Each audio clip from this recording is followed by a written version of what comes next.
Let's look at mole ratios, and to be specific, let's look at mole-to-mole ratios. Now, mole ratios are used to determine how much of a reactant has reacted or how much of a product has been produced. How do we use mole ratios? So let's say, for example, we've been asked to say how much of oxygen is required to react with 2.5 moles of sodium, right? What do we do first? We need to balance the equation. So whenever you're dealing with more ratio problems, ensure your equation is balanced. So there's a 4 here and a 2 here. Now the equation is balanced. Why should we ensure the equation is balanced? It's because the coefficients we use in balancing the equations also represent the number of moles. So this 4 represents 4 moles of sodium atoms. This 2 here represents 2 moles of sodium oxide units. And in as much as there is no number in front of this oxygen, there is a number and it's 1. We just don't show the 1 whenever we're writing our chemical equation or when we are balancing our chemical equation. We don't show the 1. All right. Now that we've balanced the equation, we now create more ratios uh, between the wanted quantity and the given quantity.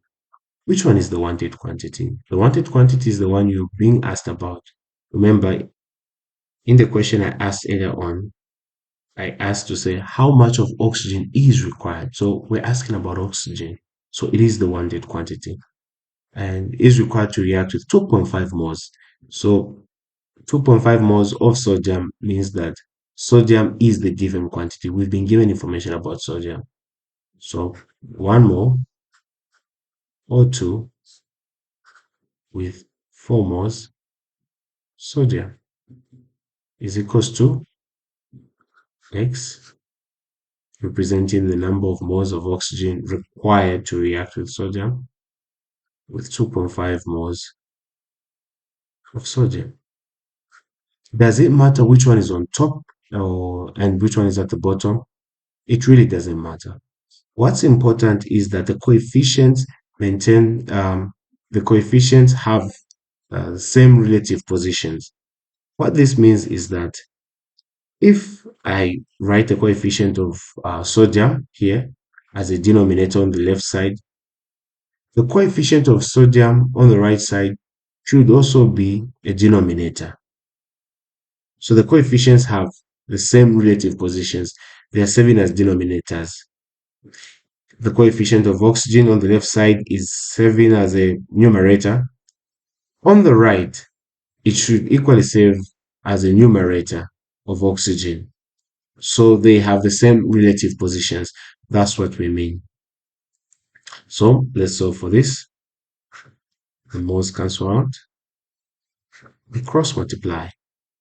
We get 4x is equals to 2.5 moles of sodium.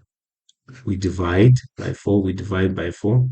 X is equals to 0.625 moles. And this is how we use our mole ratios. So now let's look at examples.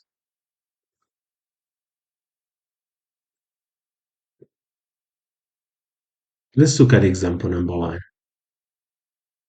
In the reaction between sodium hydroxide and sulfuric acid, if 0.5 moles of sodium hydroxide reacts completely with sulfuric acid to produce sodium sulfate in water, how many moles of water are produced? So remember the first step, you need to ensure your equation is balanced. So our equation is balanced here.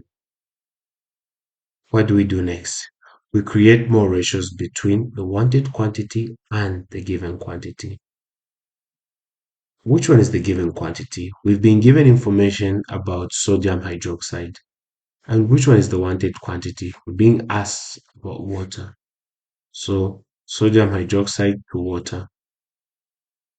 So it will be a ratio of 2 moles of sodium hydroxide produces 2 moles of water is equals to 0.5 moles sodium hydroxide, and X, which is representing the number of moles of water that will be produced by zero point 0.5 moles of sodium hydroxide. Okay, what do we do next? You can cancel out the moles when you divide. This can be reduced 1 to 1. So when you cross multiply, you get zero point 0.5 moles of water is produced by zero point 0.5 moles of sodium hydroxide. So do you see we maintained uh, the relative positions of the coefficients of sodium? They saved on both sides as numerators, and for water, coefficients saved both sides as denominators. So you have to ensure you do that. Okay, let's look at example number 2. Example number 2 reads, when 3 moles of aluminium react with excess hydrochloric acid, how many moles of hydrogen gas are produced? All right. First thing, ensure that your equation is balanced, and this equation is balanced.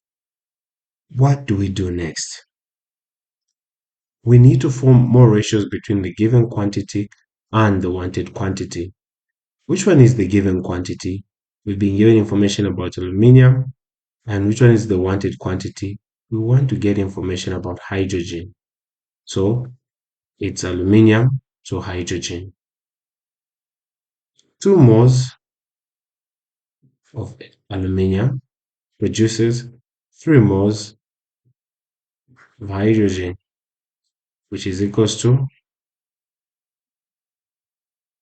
3 moles of aluminium produces X moles. Okay, just write X, not X moles. So if you cancel that out, moles cancel out.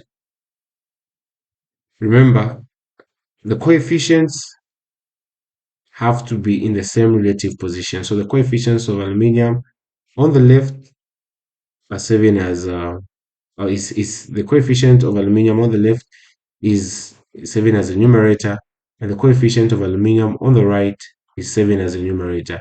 They are in the same relative positions. Hydrogen on the left serving as a denominator, on the right serving as a denominator as well. So when you cross multiply, you get 9 moles is equals to 2x.